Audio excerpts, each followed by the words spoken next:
What's up guys, welcome back to the channel. Today we're talking about, well, reason number 677 why I love my job.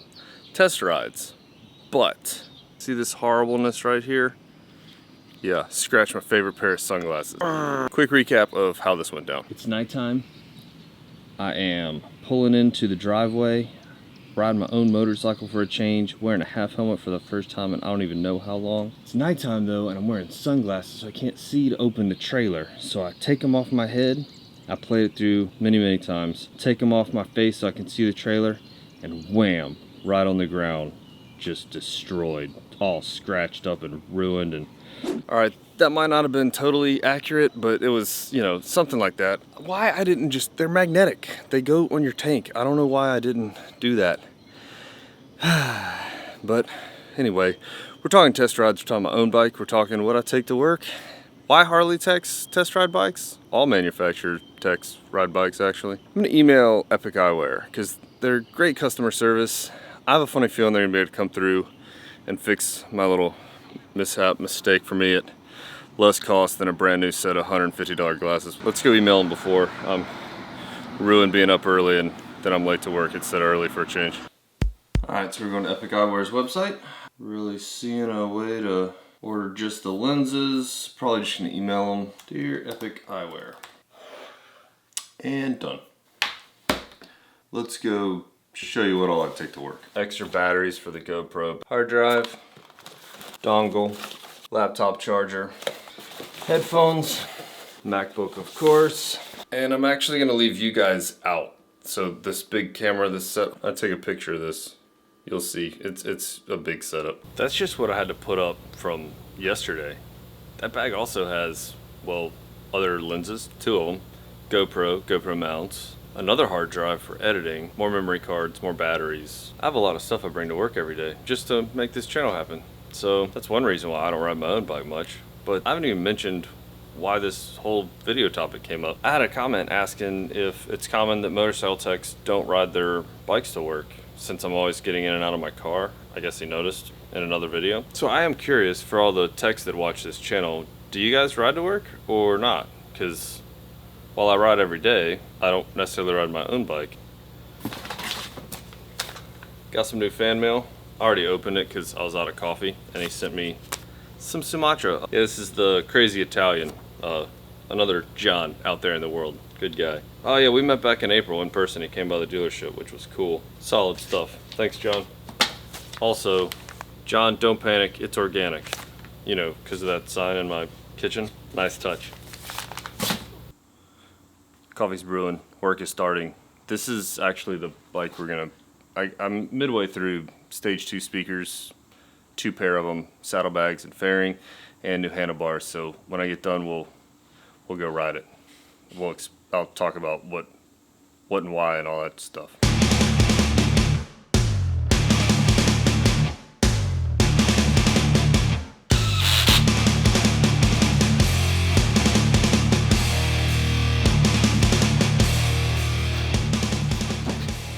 Speakers are super time consuming and I gotta think really hard about what I'm doing. So hopefully that wasn't too long, but I did get all the harness fixed up. Nice and clean battery area here. Nice and clean down here. I hate when people put stuff all over the top of the battery where you can't get to it during services. So now I gotta cut out the saddlebags to fit the amp connector and all that stuff in. I actually have old footage that I'll put in right here so I don't have to set this camera up and all that stuff. But it's the exact same thing that I did, and it's coming up.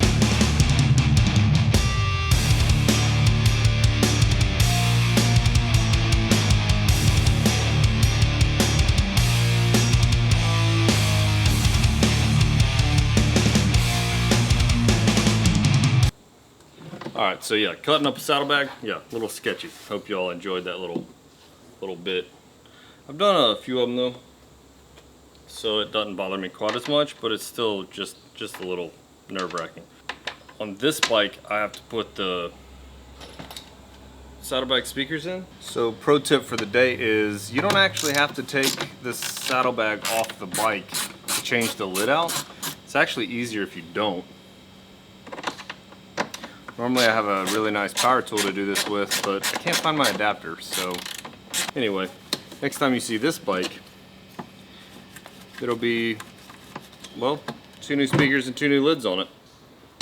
Alright, 2018 Street Glide Special. New handlebars, stage 2, speakers in the fairing, the saddlebags, new Vance & Hines mufflers that I can't remember what they're called. I'll have to put it on the screen somewhere over here. The new chopped engine guard, or whatever they're calling that thing, highway pegs and mini footboards. Also, this is what you're supposed to do with your Epic eyewear sunglasses, so as you not throw them on the ground and scratch them. Techs and test rods. I think it's like 5 o'clock. I normally don't test ride it like 5 o'clock. Today's kind of weird. This is a 12-hour job. So I started on this yesterday and have finally finished it almost the end of, day 2 pretty much. I started at lunch yesterday, so I'm right at 12 hours, half a day and then a full day. That's 12. For anybody that's not real good at math. Anyway, sometimes you ride a ton of bikes in a day, sometimes you barely ride any. It just depends on how long the jobs are.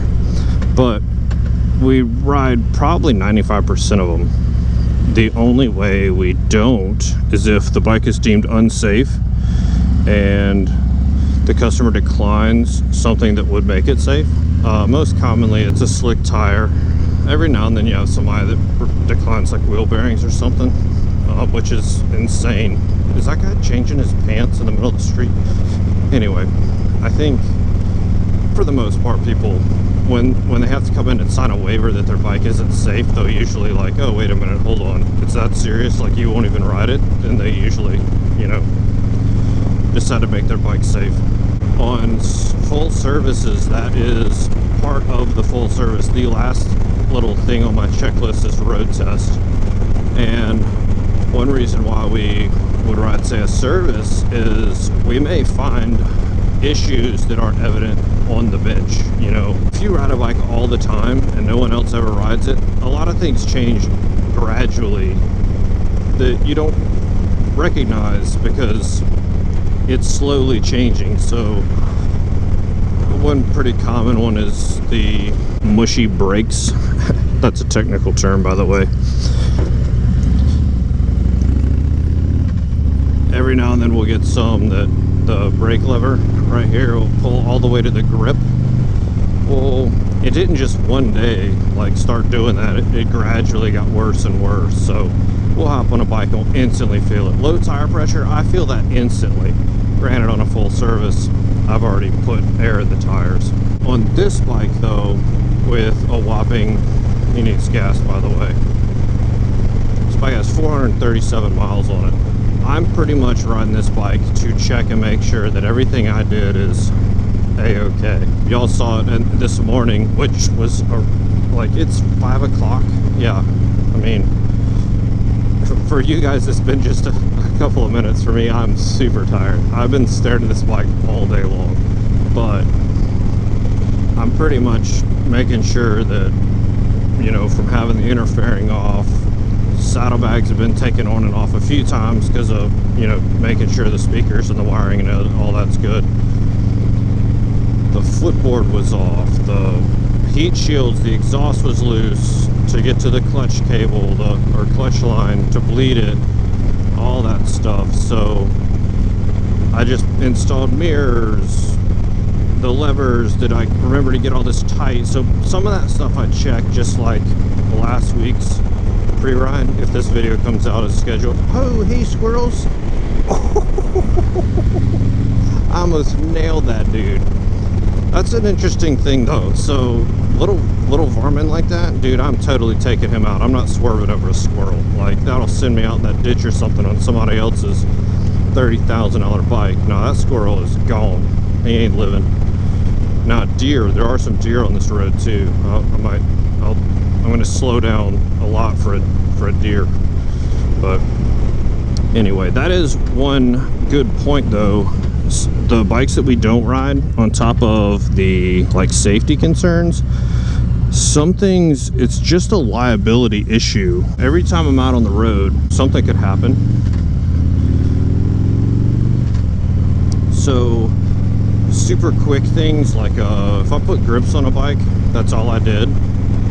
I'll ride that around the parking lot. I can check and make sure I got everything back tight without actually riding it. Some handling issues that come into the shop, we'll pull it on a bench first and make sure certain things are like definitely okay before we go out on the road. Because if I have an issue with the bike, I go down or anything like that, well, it's on me, but I'm covered by the dealership. As long as it's deemed that I'm not like speeding or doing something totally reckless, my boss has my back, and you know, between the two of us, everything gets fixed up. That's part of why we test ride. It's also, like I mentioned at the beginning of the video, that it's one of the reasons why I love my job.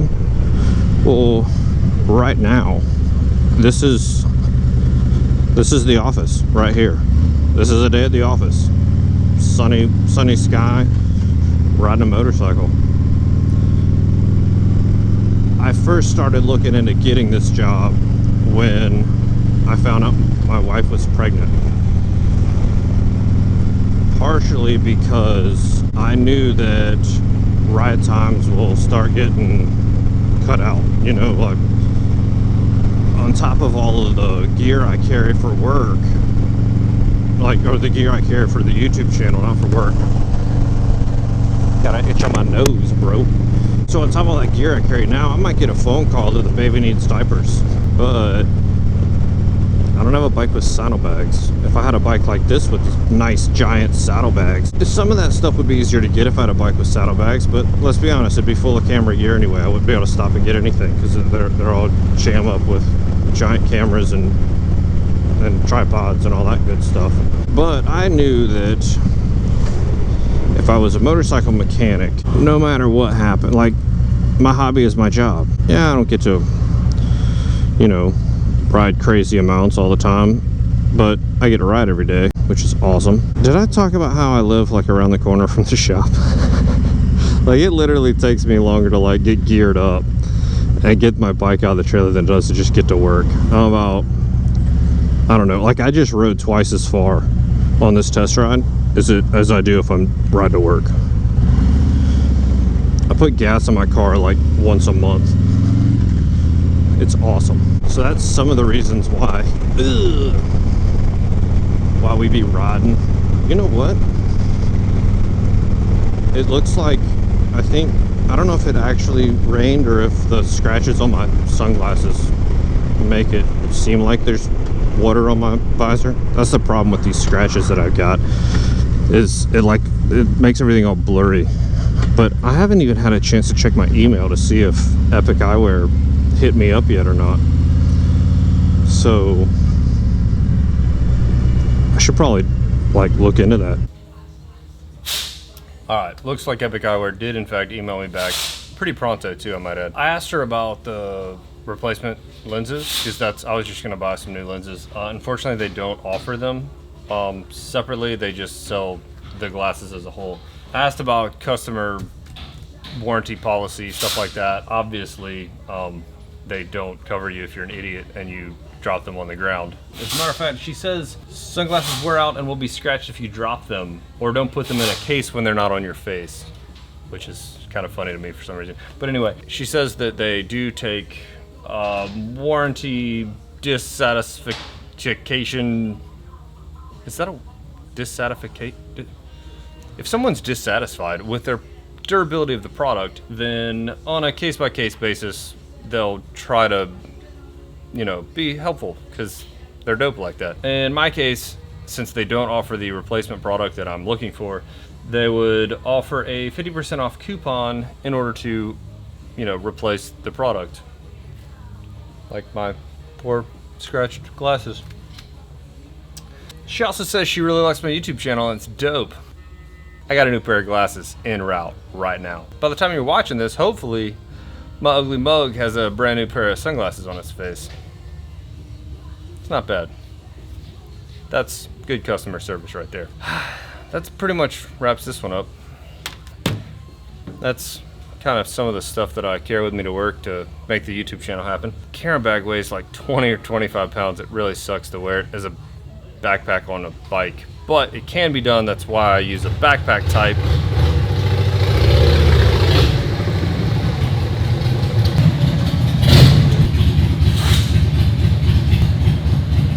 Basically, it's a lot of crap to carry just on my back for 2 miles. I should get a new bike with saddlebags. What do you think my wife would say? That's why we test ride. That's what I carry to work. I got new glasses on the way. That's the video. If you liked it, make sure to give it a big dirty thumbs up. If you want to see more content like this, make sure to hit the subscribe button. Join the bell squad by tapping that bell on the side there so you know when I upload. And I'll catch you guys in the next one.